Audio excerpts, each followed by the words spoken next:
Hello student, আমি আজি দশম শ্ৰেণীৰ এক্সাম আহি গৈছে।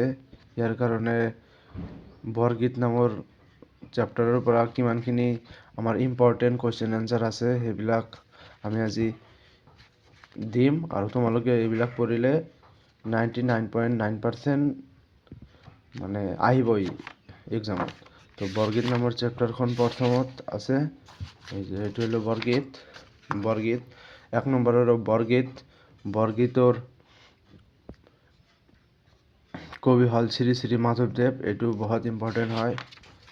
আৰু তোমালোকক বৰগীতৰ লক্ষণ, এই যে বৰগীতৰ লক্ষণ আছে, বৰগীতৰ লক্ষণ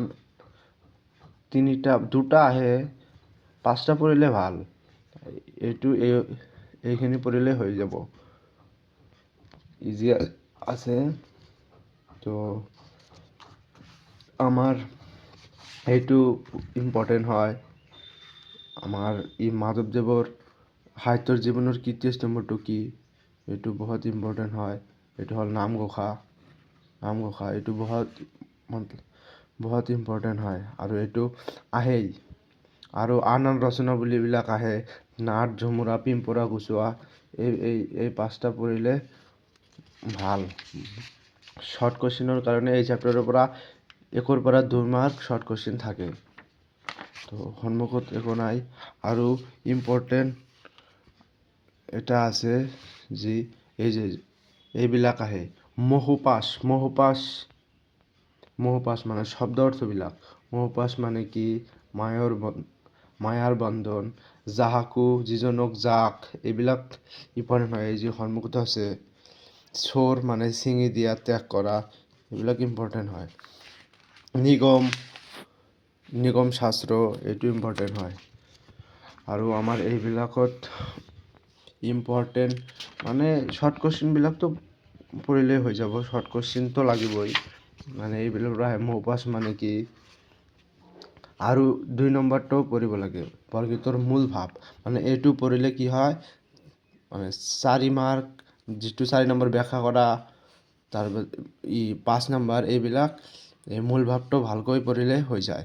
আৰু এইটোতো ইম্পৰ্টেণ্ট ক'লোঁ, বৰগীতৰ 4টা লক্ষণ, যে এইটো লক্ষণবিলাক। তো এইখিনি। আৰু এটা আছে ব্ৰজাৱলী ভাষাৰ বৈশিষ্ট্য। এইটো বহুত ইম্পৰ্টেণ্ট হয়। ছাৰবিলাকে শিক্ষকে ভালকৈ নপঢ়ায়, কিন্তু ব্ৰজাৱলী ভাষাৰ বৈশিষ্ট্যবিলাক মই কৈ আছোঁ।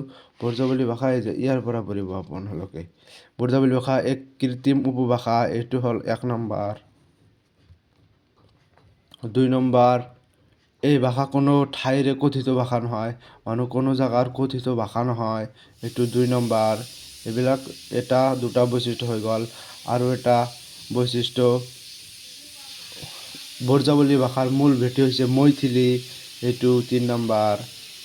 এইবিলাক বহুত ইম্পৰ্টেণ্ট হয়, ভালকৈ চাই লওক। 3 নম্বৰ বেছি নাহে, সেইবিলাক তোমাৰ 2টা বা 3টা আহে। 5 মাৰ্কৰ কুৱেশ্যন এইবিলাক নহয়। এইটো কুৱেশ্যনৰ এনচাৰ ভাষা বিষয়কৰ 2 নম্বৰ কুৱেশ্যনটো বহুত ইম্পৰ্টেণ্ট হয়। আৰু এনচাৰটো হ'ল এইটো ব্ৰজাৱলী ভাষাৰ বিষয়ে। এইটো ভালকৈ পঢ়িবা। আৰু এইখিনিতেই আমাৰ বৰগীতৰ শেষ হ'ল চেপ্টাৰটো, আৰু বহুত ইম্পৰ্টেণ্ট হয়।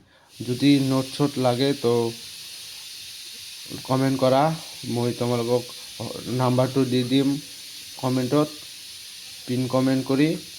তো তাতে চাবা, মই তোমালোকক PDF দি দিম ইম্পৰ্টেণ্ট এনচাৰ সহ।